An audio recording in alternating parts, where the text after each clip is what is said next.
Afghanistan was still smoldering from the effects of the Soviet-Afghan War. The retreat of Soviet troops from Kabul in 1989 was simply the beginning of the end of nationalist Afghanistan. The country would suddenly see its worst in two civil wars that would claim the lives of over 150,000 people in a 10-year period. By the autumn months of 1989, however, 2 feet would reach the dirt roads of Khost province. They would belong to a 22-year-old Jordanian Ahmed Fadil al-Nazal al-Khalil, otherwise known as Abu Musab al-Zarqawi, for which he would become more infamously known in Iraq. Zarqawi was born to a relatively poor family from the Zarqa governorate, in which the capital, Zarqa, is where he would be born and raised. Nominally a Sunni Bedouin family, the young Zarqawi was not very religious, not to any extent. His youth saw him travel as a petty criminal and a pimp of sorts, regaling the Arab males of Zarqa with young females willing to entertain at a price. Growing weary of the inaction with the Soviet invaders gone, al-Zarqawi began writing for al-Banin al-Mahsus, an Islamist newspaper based in Pakistan.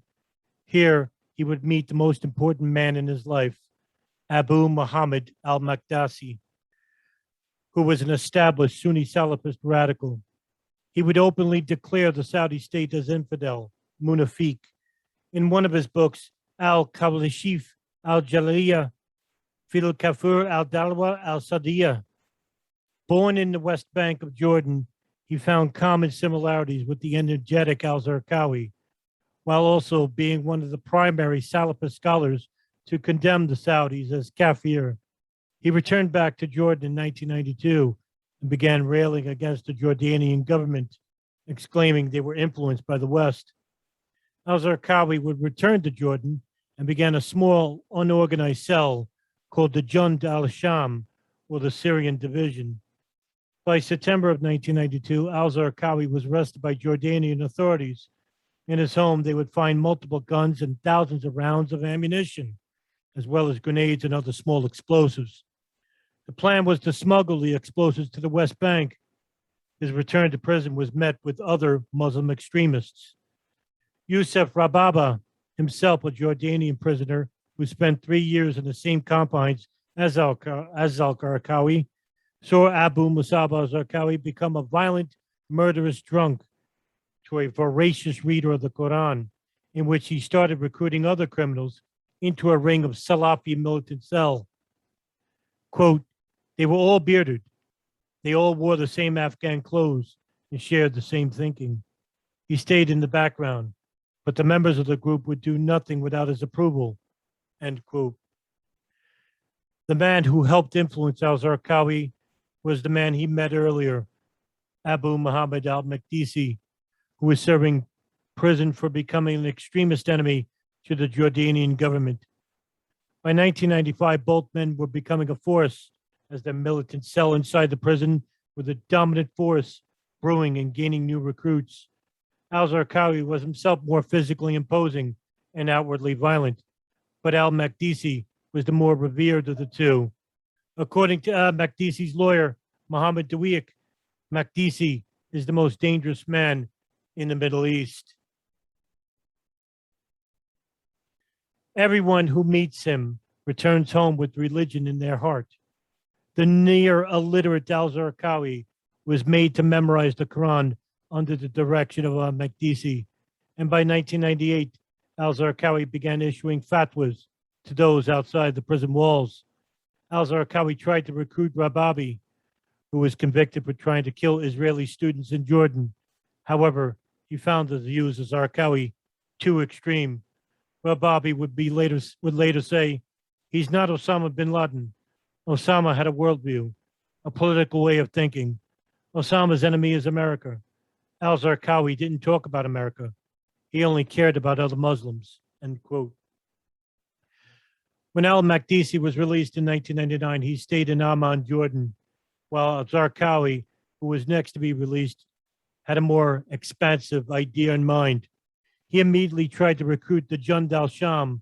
However, he became interactive with numerous Sunni agents while in Jordan, which a proposal to bomb the Radisson SAS hotel in Amman. The plot was foiled by authorities, and al-Zarqawi fled to Pakistan.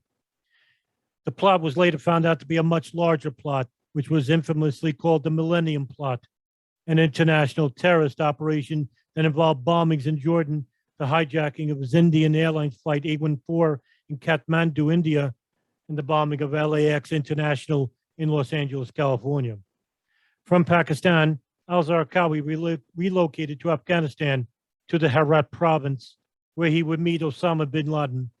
It was here bin Laden found the vicious Jordanian too volatile and gave al-Zarqawi his blessing to open and train a camp in Iraq.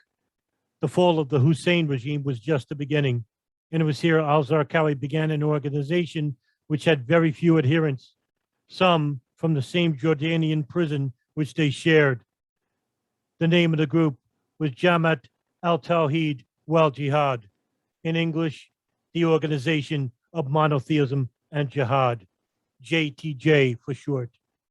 The group itself was primarily made of Salafi foreigners and also Iraqi Baathists who were formerly guards and security personnel during the Hussein regime. They would specialize in brutal torture methods learned under the Ba'athist secular government and, of course, its former security services, the General Directorate of Intelligence, which dissolved in 2003 under the Iraqi provisional orders from L. Paul Bremer, for who Bush appointed as director of the Coalition Provisional Authority. The group's former and only goal was simple: the complete overthrow of the secular Jordanian government. However, with the impending fall of the Iraqi government, the organization began to form more ultra-Orthodox goals, which would start with a bombing campaign from al-Zarqawi against American troops. The bombings were unprecedented, never seen before, and under the orders of the venerable Jordanian. The JTJ had set up sleeper cells to combat the U.S.-led coalition troops located in the Iraqi capital, Baghdad. These hidden improvised explosive devices would be hidden in paper bags on the side of roads, which saw U.S. and British military vehicles pass through and suddenly become compromised by the devices. Many casualties and injuries were caused by these IEDs, and suddenly the war became unconventional. The U.S. authorities suddenly began noticing Abu Musab al-Zarqawi as another form of horror which would befall the world, watching it as it all unfolded to the internet. The public beheadings of captured coalition contractors. Secretary of State Colin Powell would mention to the United Nations of the ruthless nature of the Jordanian, but hardly anyone took notice of who he was. But by 2003, the world would slowly begin to know not just who he is, but the extreme measures of killing U.S. and coalition civilians, and also the Shiite minorities as well. All of this was noticed by other extremist groups, especially Al-Qaeda. The JTJ organization had become not some unorganized sect, but a truly unexpected and feared terrorist group, which took the nature of terrorism to new extremes. After the death of Zarqawi in 2004, they went underground when another opportunity arose in Syria. By 2011, they would become globally known as the Islamic State and the Levant.